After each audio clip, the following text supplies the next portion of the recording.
राज ठाकरे 5 तारखेला मोर्चा येतो आहे आणि त्या पार्श्वभूमीवर राज ठाकरे आणि उद्धव ठाकरे यांच्यात युतीबाबत सुद्धा संवाद झाल्याचं संजय राऊत म्हणतात आणि त्यांची तशी मानसिकता हे बघा किती उतावळे झालेत, किती आगतिक झालेत.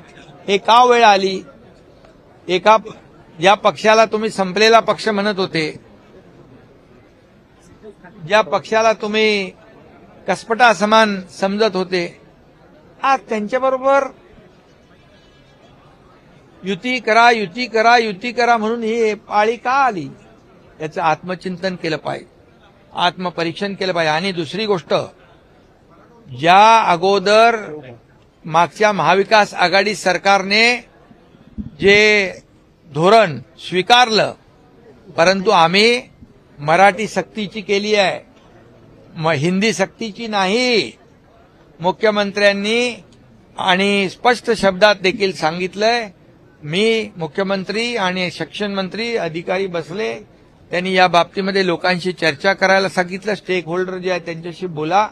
आणि आम्ही एवढंच सांगतो, मराठी मुलांच्या हिताचा, मराठी भाषेचा आणि महाराष्ट्रातल्या तमाम जनतेच्या हिताचाच निर्णय आमचं सरकार घेईल.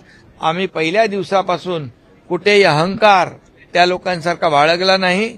जसा अनिवार्य शब्द होता, तो अनिवार्य शब्द तात्काळ आम्ही काढून टाकला.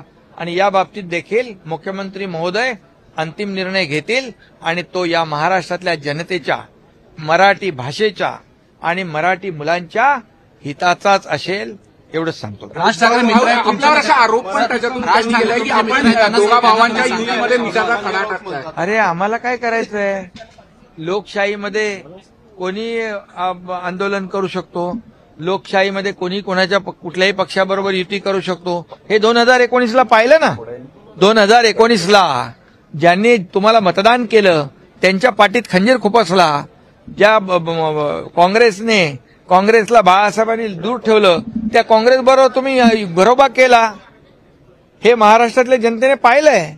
त्यामुळे लोकशाहीमध्ये आणि त्याचं तुम्हाला जे केलं कृत्य, बाळासाहेबांचे विचार सोडण्याचं, हिंदुत्वाचे विचार सोडण्याचं, मराठी माणसाशी विश्वासघात करण्याचं, त्याला तुम्हाला फळ पण भेटलं. त्यामुळे याच्यामध्ये आम्हाला कुठलाही आक्षेप नाही. लोकशाहीमध्ये कुणीही कुणाबरोबरही युती करू शकतो, कुणीही लोकशाहीच्या मार्गाने आंदोलन करू शकतो. त्यामुळे आमच्या सरकारमध्ये लोकशाही आहे. आणि पूर्वी पाहिलं आपण की ते तुमच्या तर पत्रकारांना जेलमध्ये टाकलं ना, अर्णब गोस्वामी, तो राहुल काय कुलकर्णी का काय टाकलं ना, कोणी टाकलं? मग ती काय लोकशाही होती? म्हणून आम्ही एवढंच आहे, प्रामाणिकपणे आमचा अजेंडा एक आहे की या राज्याची सेवा करणं, या राज्याचा विकास करणं आणि सर्वांना सोबत घेऊन जाणं. राज ठाकरे मित्र आहेत तुमचे, मग तुम्ही पुढाकार घेऊन त्यांना त्याचे प्रश्न त्यांचे आहेत, माशेलकर कमिटी असेल किंवा इतर तुम्ही जो दावा करतायत, मग राज ठाकरेंची तुम्ही भेट घेऊन समजावून का सांगत नाही? नाही, राज ठाकरेंच्या बरोबर शिक्षण मंत्री दादा भुसे स्वतः भेटले जाऊन मी त्यांच्याशी बोलेन. आणि याच्यामध्ये कुठल्याही कमीपणाचं नाही. मी तर त्यांच्याकडे स्वतः त्यांच्या घरी गेलेलो आहे, ते माझ्याकडे आलेले आहेत.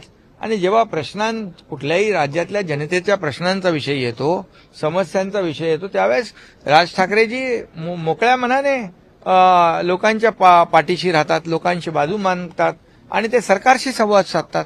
आणि आम्हालाही कुठला असं इगो नाहीये ना, मुख्यमंत्री देवेंद्रजींना नाही आहे. मी जेव्हा मुख्यमंत्री होतो तेव्हा मलाही नव्हता, आजही नाहीये. त्यामुळे चर्चेतून प्रश्न सुटतात. त्यामुळे आम्हाला कुठलाही यामध्ये बिलकुल इगो नाही, कुठलंही आडमुठेपणाचं धोरण आम्ही भूमिका घेतलेली नाही. तुम्हाला सांगतो, ज्यावेळेस तत्काळ ही थोडी चर्चा सुरू झाल्यानंतर शिक्षण विभागाने आणि मुख्यमंत्री महोदयाने आणि आमच्या दादा भुसेंनी अनिवार्य शब्द काढून टाकला. आता ही मराठी सक्तीची आहे आणि हिंदी सक्तीची नाही. त्याचबरोबर मराठी भाषेला अभिजात भाषेचा दर्जा कुणी दिला? त्यावेळेस मी मुख्यमंत्री होतो. आज अखिल भारतीय मराठी साहित्य संमेलन किंवा विश्व मराठी साहित्य संमेलन कुणी भरवलं?